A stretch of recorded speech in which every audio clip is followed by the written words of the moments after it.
அது இன்னும் அதிகரிக்கிறவர் முத்துக்குமார் வந்து இந்த ஓரமாக ஒரு தண்ணி சொட்டு உட்காந்துருக்கு வாயில். முத்துக்குமார் அவர் ஓகே நடுவில் இருமலும் உண்டு. அதுக்குள்ளே எனக்கு இருமல் வந்துருச்சு. இன்னொன்று இந்த கிராமத்தில் வந்து நரகம்னு சொல்ல வந்துட்டேன். அந்த பையன் இங்கே தான். ஆனால் சொந்தங்கள் பற்றி மட்டும் கிடையாது. ஏன்டா இன்னைக்கு எனக்கு வாய் இவ்வளோ கொளருது.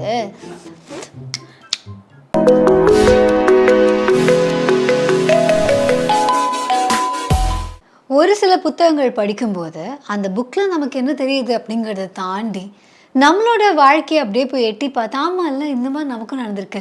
இதை பற்றி யோசிக்கும் போது நமக்கு இன்னொரு தருணம் ஞாபகத்துக்கு வரும் அப்படின்னு சொல்லிட்டு நம்மளோட மெமரிஸ் அப்படியே கிண்டல் பண்ணி அதுக்குள்ள இருக்க பல விஷயங்களை தூக்கிட்டு வரக்கூடிய சக்தி ஒரு சில புத்தகங்களுக்கு இருக்குது. அந்த மாதிரியான ஒரு புக் தான் முத்துக்குமார் அவர்கள் எழுதியிருக்கிற வேடிக்கை பார்ப்பவன் அப்படிங்கிற இந்த புக்கு. ஸோ இந்த புக்கை நிறைய பேர் ரெக்கமெண்ட் பண்ணியிருக்காங்க. அண்ட் இதுக்கு முன்னாடி அவரோட அணிலாடும் ஒன்றில் படிக்கும்போதும் கூட அவருடைய பார்வையில் இந்த உலகம் இவ்வளோ அழகாக இருக்கே, இந்த உலகத்தை இவ்வளோ அழகாக பார்க்கக்கூடிய ஒரு மனுஷன் இப்போ இல்லையே அப்படிங்கிற ஒரு வருத்தம் அந்த புக்கு படிக்கும் போதும் இருந்தது. அதை இன்னும் கொஞ்சம் அதிகரித்தது தான் இந்த புத்தகமும் கூட. இந்த புக்கை என் வீட்டில் இங்கேருந்து எடுத்துகிட்டு போகும்போதும் காரில் எடுத்துகிட்டு போகும்போது இன்னொருத்தங்க வீட்டில் கொண்டு போய் மாடியில் வச்சு இதை படிக்கும்போதும் இந்த புத்தகம் இந்த உலகத்தை இவ்வளோ அழகாக வேடிக்கை பார்க்குது. இந்த புத்தகம் மூலமாக நம்ம நிறைய விஷயங்கள் வேடிக்கை பார்க்க முடியுது. ஆனால் இதை வேடிக்கை பார்த்தவர் இப்போ இல்லையே அப்படிங்கிற வருத்தமும் இருந்துச்சு. முத்துக்குமார் அவர்கள் இந்த உலகத்தில் வேடிக்கை பார்த்த விஷயங்கள் என்னென்ன?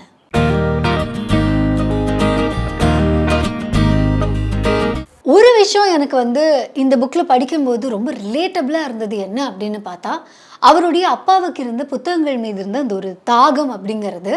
ஸோ இவருக்கு வந்து சின்ன வயசில் இவரோட ஃப்ரெண்ட்ஸ்லாம், அதாவது இவர் ஊர் விட்டு ஊர் வந்திருக்காரு, ஒரு புது ஸ்கூல் மாறி இருக்காரு, ஒரு பெரிய ஸ்கூலுக்கு வந்துட்டோம் அப்படிங்கும்போது அந்த ஸ்கூலில் இருக்கிற நண்பர்களோட வீட்டுக்கெலாம் போனால் வித்தியாசமாக இருக்குமா. இப்போது இந்த நண்பர்கள்லாம் நம்ம வீட்டுக்கு வரணும் அப்படின்னா இவங்க வீடு ரொம்ப ரொம்ப ரொம்ப ரொம்ப சின்ன வீடா.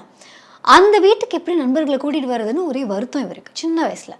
அவங்க அப்பாட்ட கேட்குறாரு, ஏன்னா வீடு முழுக்க அவங்க வீட்டில் என்ன இருக்குமா, கட்டிலுக்கு மேலே கட்டில் கீழே பெட்ரூம்னு பேர், ஆனால் அங்கே ஃபுல்லாக புக்ஸ் தான் இருக்குமா எல்லா பக்கமும். இதையும் தாண்டி வீட்டுக்கு கதவு இருக்குது, ஆனால் தாழ்பால் கிடையாது. இது ஒரு ஆட்டுக்கல்ல தூக்கி வச்சுருப்பாங்களா நைட். ஆனால் ஏன்னா இவர் சொல்லியிருப்பாரு, இந்த மாதிரி எங்கள் அப்பாவுக்கு அப்பவே நம்பிக்கை, யாருமே புக்ஸ் எல்லாம் திருடுறதுக்காக வீடு தேடி வரமாட்டாங்க அப்படின்னு. அதனால இப்படி தான் கதவை வந்து சாத்தி வச்சுருந்தோம்.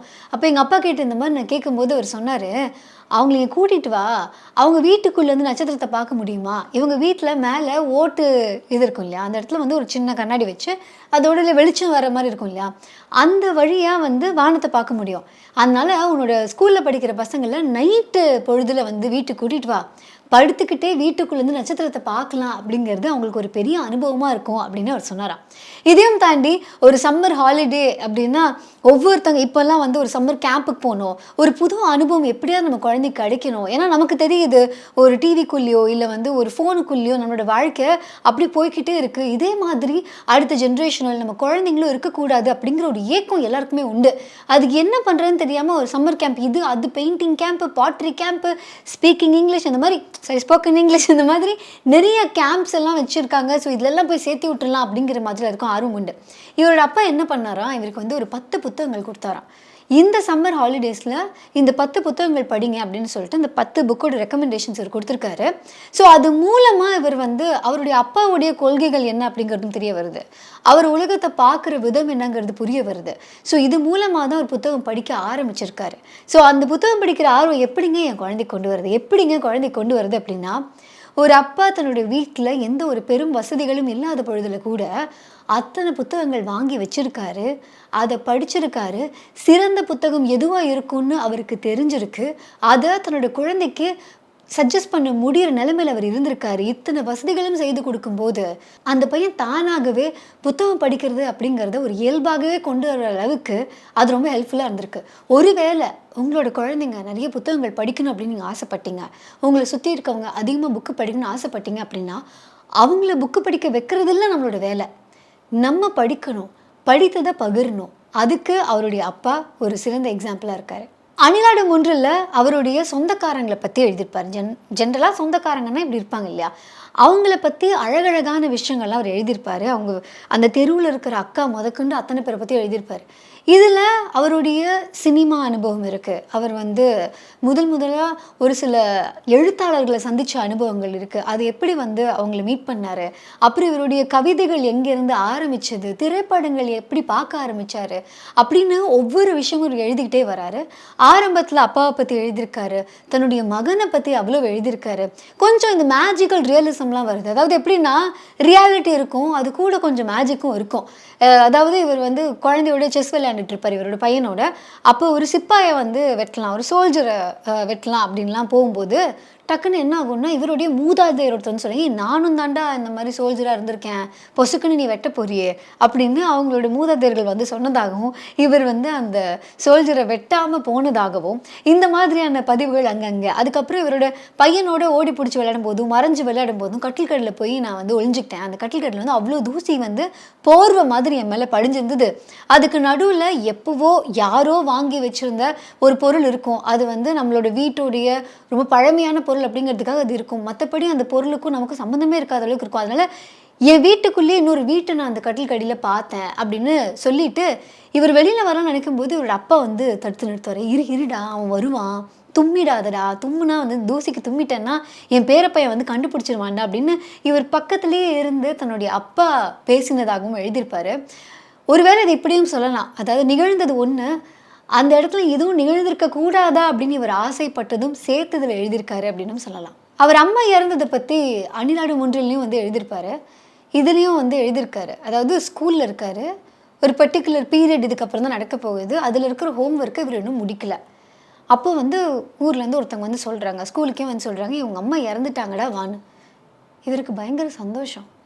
எதுக்காக அப்படின்னா அவர் ஹோம்ஒர்க் முடிக்கல, அடுத்த பீரியடுக்கு உட்கார வேணாங்கிற சந்தோஷம். அதாவது தன்னோட அம்மா இறந்ததை புரிஞ்சிக்க முடியாத வயதில் அவங்க இறந்துருக்காங்க அப்படிங்கிறத அவர் அப்படி பதிவு பண்ணியிருந்திருப்பார். எனக்கு அது தெரியல.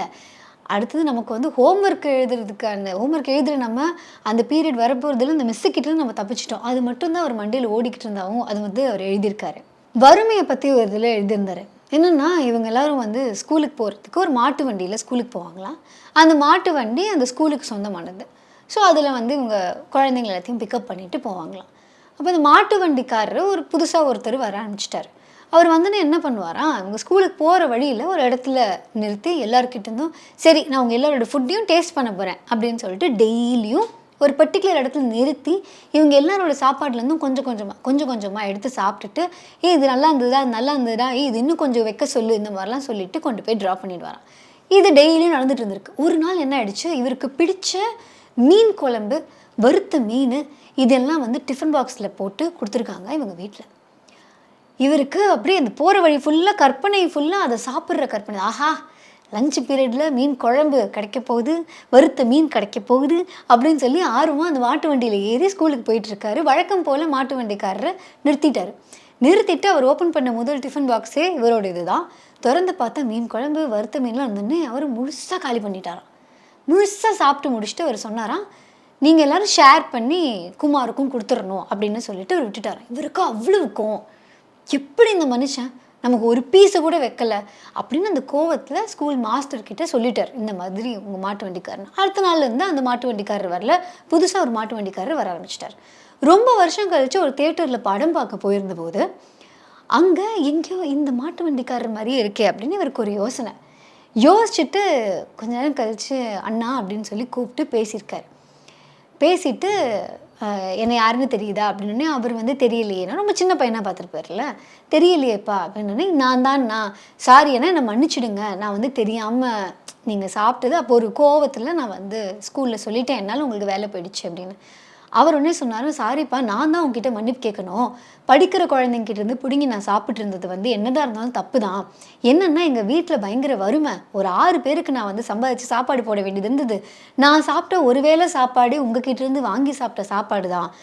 என்னதான் இருந்தாலும் அது தப்புங்கிறதுனால இப்போ வரைக்குமே நான் எங்கேயாவது இந்த ஸ்கூல் யூனிஃபார்ம் போட்டு போகிற பசங்களை பார்த்தா நான் வந்து அவங்களுக்கு ஏதாவது ஒன்று என்னால் முடிஞ்சதை வாங்கி கொடுத்துட்டு தான் போகிறேன் அப்படின்னு சொல்லி இவர் பயங்கரமாக ஃபீல் பண்ணியிருக்காரு. இவர் அப்படியே ஒரு மாதிரி கஷ்டமாக ஃபீல் பண்ணிட்டு படத்துக்கு போயிட்டாங்க. இன்டர்வெல் முடிஞ்ச படம் பார்த்துட்டு இருக்கும்போது அந்த மாட்டு வண்டிக்காரர் என்ன பண்ணாராம், இவர் சீட்டு தேடி வந்து ஒரு ஐஸ்கிரீம் வாங்கி கொடுத்துட்டு பாப்கார்னையும் வாங்கி கொடுத்துட்டு போனாராம். இவர் எழுதியிருக்காரு, அந்த ஐஸ்கிரீம் நான் சாப்பிட்டேன், அதில் வந்து மீன் குழம்பு வாசனை இருந்தது அப்படின்னு சொல்லி அந்த இடத்துல அதை பதிவு பண்ணியிருக்காரு.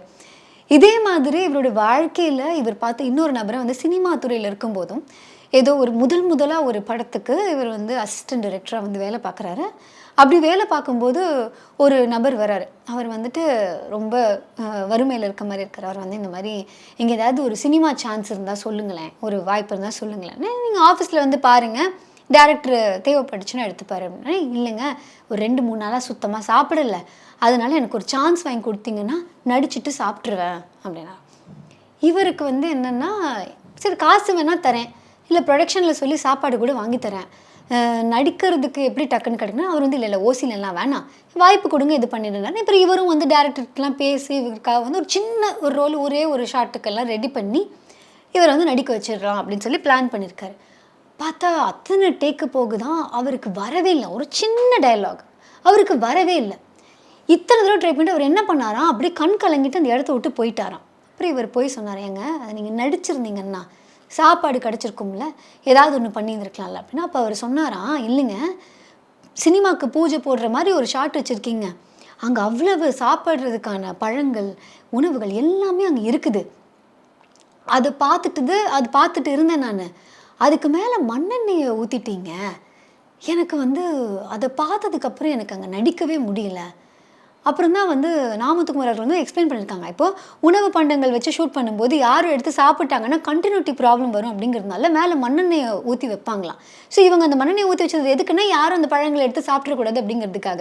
இதை அவர் எக்ஸ்பிளைன் பண்ணியிருக்காரு அந்த இன்னொரு நபருக்கு.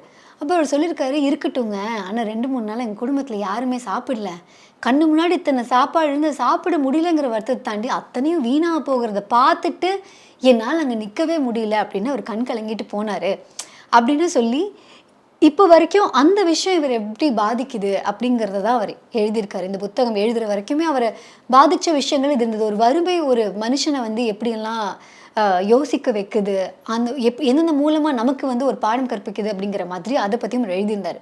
இதையும் தாண்டி அவர் வந்து பத்திரிகை துறையில் வந்து வேலை பார்க்குறாரு. அப்போ வந்து முதல் அனுபவம் அப்படின்னு சொல்லிட்டு முதல் அனுபவங்கள் பற்றி மட்டுமே எழுதக்கூடிய ஒரு சீரீஸ் மாதிரி ஒன்று எழுத ஆரம்பிக்கிறாங்க.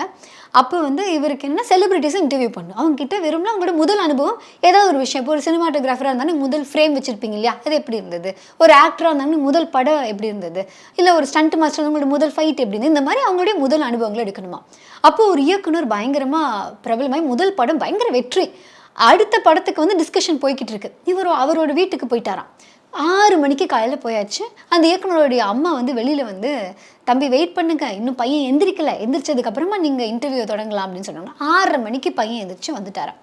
வாங்க கேளுங்க அப்படின்னு சொல்லிட்டாரு. அவர் உள்ளே வந்து, இல்லை நீங்கள் இந்த படத்துக்கு ஹீரோ வச்சு முதல்ல எடுத்த ஷாட் எது அப்படின்னு கேட்டார். அவர் வந்து முதல் ஷாட்டாக இந்த மாதிரி ஹீரோ வந்து நகை திருடுற மாதிரி, இது கொள்ளையடிக்கிற மாதிரி முதல் ஷாட் எடுத்தேன்.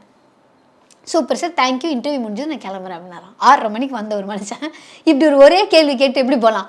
அதனால் அவர் வந்து, உட்காருங்க தம்பி, டீ குடிங்க அப்படின்னு சொல்லி டீ குடிக்க வச்சு எந்த ஊர் என்ன ஏதுன்னு ஃபுல்லாக விசாரிச்சிருக்காரு. இவருக்கு என்னடான்னா, ஒரு சக்ஸஸ்ஃபுல்லான டிரெக்டர் நம்மளை உட்கார வச்சு டீ கொடுத்துருக்கார் அப்படின்னு சொல்லிட்டு இவர் அப்படியே, நான் அப்படியே மேலே மேகத்துக்கு மேலே போய்கிட்டே இருக்கேன், சரி கேட்டுருவோம் அப்படின்னு சொல்லிட்டு, சார் எனக்கு வந்து ஒரு அசிஸ்டன்ட் டைரக்டராக ஜாயின் பண்ண ஆசையாக இருக்குது, அதனால் உங்கள் அடுத்த படத்தில் எனக்கு ஒரு வாய்ப்பு கிடைக்குமா அப்படின்னு கேட்டிருக்காரு. அவர் சொல்லியிருக்காரு, அடுத்த படத்துக்கு அசிஸ்டன்ட் டைரக்டர் பற்றி ஃபுல்லு, அதனால் நீங்கள் எப்போ வேணாலும் நண்பனாக இங்கே வாங்க, நம்ம அடுத்தடுத்த படம் பண்ணும்போது வேணால் பார்க்கலான்னு சொல்லி அனுப்பிச்சிட்டாராம். ஆனால் இவர் ஒரு ஷை டைப் பர்சன் அப்படிங்கிறதுனால இவர் போய் கேட்கவே இல்லை அந்த டேரக்டர், அதுக்கப்புறம் பார்க்கவே இல்லை போல இருக்கு. ஆனால் பல வருடங்கள் கழித்து அந்த இயக்குனரோட நிறைய பாடல்கள் இவர் வந்து வரிகள் எழுதியிருக்காரு, பாடல் வரிகள் எழுதியிருக்காரு. எல்லா சாங்கும் பயங்கர ஹிட்டாக இருக்குது. ஆனால் கடைசி வரைக்கும் அந்த இயக்குனர்கிட்ட போய்ங்க, ரொம்ப வருஷத்துக்கு முன்னாடி உங்களை பேட்டி எடுக்க வந்து காலையில் வந்து ஒரே ஒத்த கேள்வி கேட்டு போனேனே, அந்த பையன் நான் தான் அப்படின்னு இவர் சொல்லவே இல்லையா. அந்த இயக்குனர் யார் அப்படின்னு பார்த்தா இயக்குனர் சங்கரா. ஸோ அதை பற்றியும் வந்து இங்கே பதிவு பண்ணியிருக்காரு. இந்த மாதிரி ஒரு சில நபர்கள் இவர் சந்தித்தது, அது வந்து இவர் பாதித்தது அப்படிங்கிறது எப்படி அணிலாண்டு மூன்றில் வந்து சொந்தக்காரங்களை பற்றி மட்டுமே இருந்ததோ, இது அதை தாண்டி அவருடைய வாழ்க்கை அனுபவங்கள் அதை பற்றியும் இருந்தது. ஃபோட்டோ எடுத்தால் ஆயுள் குறைஞ்சணுன்னு என் பேரனை நாங்கள் ஃபோட்டோவே எடுக்கலை, 5 வயசு ஆச்சு அவனுக்கு, இறந்துட்டான் அவன். அவன் கண்ணை நாங்கள் இன்னும் மூடவே இல்லை. ஏன்னா ஃபோட்டோவில் கண்ணு திறந்துருந்தா தான் உயிரோட்டமாக இருக்கும்னு.